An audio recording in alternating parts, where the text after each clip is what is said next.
Des zombies, j'adore. Game over, c'est moi le héros de Raccoon City. Mon truc préféré, j'éteins toutes les lumières. J'attache la nana sur une chaise en l'obligeant à regarder le jeu pendant 5 heures. Faut dire qu'à sa sortie, ce jeu a eu autant d'impact que Massacre à la tronçonneuse, hein. Oh, la pauvre fille.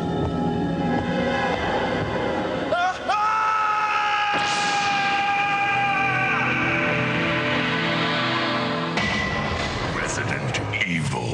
1996, un jeu vidéo allait faire frissonner tous les hardcore gamers de la planète. Les accros du joystick découvrent pour la première fois un univers terrifiant de réalisme et une atmosphère digne des plus grands films d'horreur.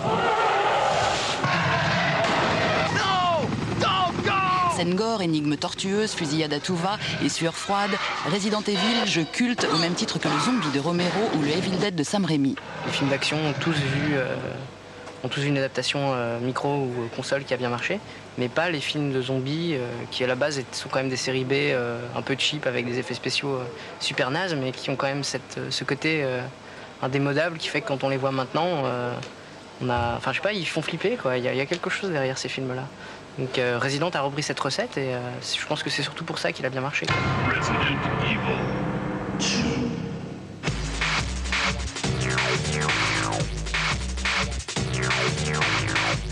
1997, Capcom, à qui l'on doit la plus terrible horde de morts-vivants sur console, revient à Raccoon City. Resident Evil 2 a gagné en graphisme et en jouabilité, sans perdre son aspect monstrueux. Les créateurs japonais réussissent le challenge d'imposer Resident Evil 2 comme la référence en matière de terreur et d'aventure dans les jeux vidéo.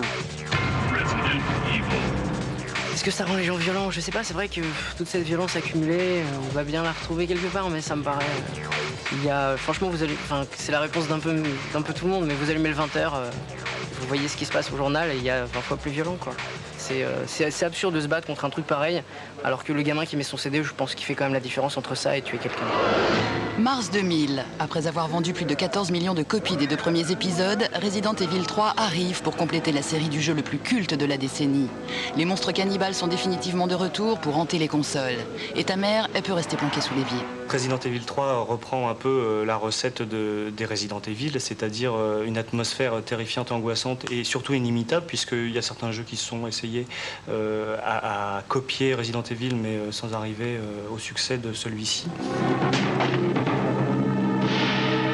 Calm down, lady. I'm no zombie. Nous, on a rajouté pour Resident Evil 3 un warning sur le devant de la boîte, mettant effectivement ou avertissant le consommateur qu'il y a certaines scènes qui peuvent le choquer. Mais c'est tout. Resident Evil, ça reste un jeu d'aventure. Au pays de Candy, comme dans tous les pays, on s'amuse, on pleure, on rit. Il y a des méchants et des gentils. Action, point. Et si le film adapté par George Romero est pour le moment en stand-by, que cela ne vous empêche pas de déguster cette super production dont les coûts de développement dépassent largement les budgets de nombreux longs métrages.